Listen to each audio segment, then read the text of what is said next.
আপনাদের দলটা আমরা একটু বুঝতে চাচ্ছি যে আপনাদের দলগত অবস্থান কি এসব ব্যাপারে, পাশাপাশি যদি এইটাও বলেন আপনারা যে স্লোগানটা পিক করেছেন ইনকিলাব জিন্দাবাদ, সেইটাও কি আসলে কোন জায়গা থেকে আপনারা আপনাদের দলটাকে করছেন? আমরা যদি মোরাল পুলিশিং, ধূমপানের প্রসঙ্গ আমি বললাম, গায়ে কাপড় কিরকম দেয়া না দেয়া, এই ইনকিলাব জিন্দাবাদ, আপনাদের আসলে দলটার ম্যানিফেস্টো বা দলটার ইডিওলজি কি আসলে এইসব ব্যাপারে?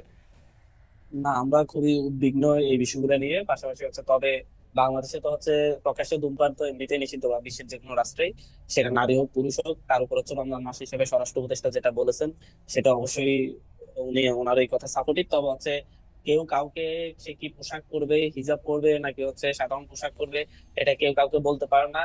যদি কেউ বলারও থাকে, তার বাবা মা থাকে। এখানে বাইরে থেকে কেউ এসে কোনো মেয়েকে এটা বলবে, এটা কোনো মতেই গ্রহণযোগ্য না। এটাকে আমরা টিস হিসেবে ধরে নিই। এবং যে বিষয়টা হয়েছে গত কালকেও ঢাকা বিশ্ববিদ্যালয় এরিয়াতে, এটা নিয়ে আমরা উদ্বেগ প্রকাশ করেছি সারা। পাশাপাশি আমরা প্রশাসনের সাথেও বারবার যোগাযোগ দেখেছি যে যেন কোনো মতে এতে ছাড় দেওয়া না হয়। কিন্তু দেখা যাচ্ছে একটি মবকে উস্কে দিয়ে বা আমি এটাকে বলবো তৌহিদি জনতার নাম করে যেভাবে সব জায়গায় ইয়ে করেছে, এটা বিশ্বের কাছে আমাদের দেশকে নিয়ে একটু বাজে মেসেজ যাচ্ছে। এটা নিয়ে অবশ্যই দেশবাসী সকলের কাছে আপনার আমাদের কাছে কি অনুরোধ এটা থাকবে মনে যে হয় না অতি স্বাধীনতা ভালো না। আপনার কাছে এটা মনে হয় না যে অনেক সময় সেই উস্কানির মধ্যে আপনারাও সরাসরি অংশগ্রহণ করতেছেন, উম, যেটা আপনাদের না, পছন্দ আসলে হইতেছে? যে না, চলেন সেটা চলেন এটা কইরা আসি বা চলেন ওইটা কইরা আসি, অনেকগুলি বলছেন তো, আপনারা অ- স্ট্যাটাস স্ট্যাটাস দিয়ে বলছেন না? অবশ্যই সেরকম না। আমি একটা জিনিস যে আমরা গতকালকে দেখছেন ঢাকা বিশ্ববিদ্যালয়ের ছাত্র সংসদ থেকেও একজনকে বহিষ্কার করছে, যে কালকে মবুস্কানিতে অংশগ্রহণ করেছে। তো এইসব জায়গায় আসলে ব্যবস্থা নেওয়া হচ্ছে আর কি, যে যে যার জায়গা থেকে অবস্থান নিচ্ছে। আর আমরা So, সাংগঠনিক ভাবে মধ্যমপন্থী রাজনীতি করতে চাচ্ছি। এই জায়গায় যেভাবে ডানপন্থী লোকজন বিট করতে পারবে, বামপন্থী লোকজন বিট করতে পারবে। এখানে যেমন আপনারা আমাদের মঞ্চে দেখেছেন, যেমন হিজাবি নারীদের অবস্থান ছিল, তেমনি স্লিভে স্লিভে ব্লাউজ পরা নারীর অবস্থান ছিল। সেই ক্ষেত্রে আমরা পোশাকের স্বাধীনতার ব্যাপারে আমরা অবশ্যই কথা বলি। তো সেই জায়গায় যার যার পোশাক সে পছন্দ করে নিবে। কেউ যদি মোরাল কিছু যদি করতে হয়, তাদের অভিভাবকরা মোরাল হুম, শিক্ষা দিবে, যদি যেটাকে তারা মোরাল মনে করবে। কিন্তু এই হুম। জায়গায় বাইরের কেউ এসে বলাটা, এটাকে আমরা টিস মনে করছি।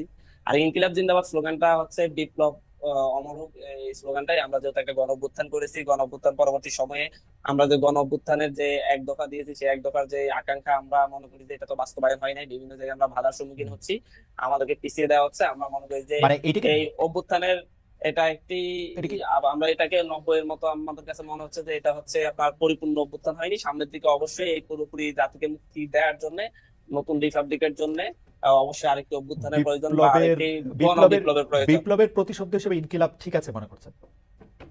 হ্যাঁ, আমরা সেটাকে সেভাবে, এটা তো সেভাবেই নিচ্ছি আর কি।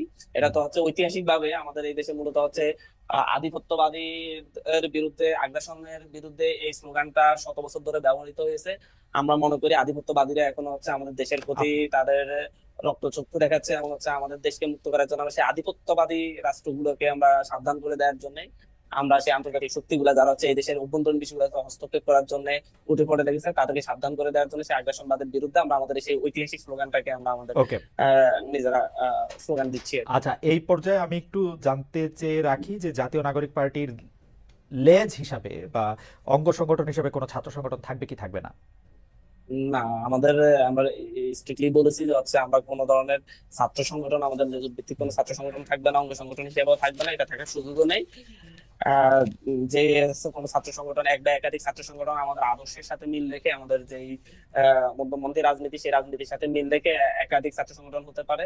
তারা তাদের মতো করে রাজনীতি করতে পারে, তারা রাজনীতি শেষে যে কোনো দলে গিয়ে রাজনীতি করতে পারে, রাজনীতি নাও করতে পারে তাদের ছাত্র রাজনীতি শেষে। হুম। এটা একেবারেই আমরা গণতান্ত্রিক ছাত্র শক্তি আমরা যেভাবে করেছিলাম, যে লেজুভিত্তিহীন ছাত্র রাজনীতি, এবং শুধুমাত্র মানে কোনো অঙ্গ শিক্ষার্থীদের সংগঠন থাকবে, প্রতিনিধিত্ব জনাব করার জন্য। জি, জনাব জি, হারুন মাসুদ, কোনো অঙ্গ সংগঠন থাকছে না?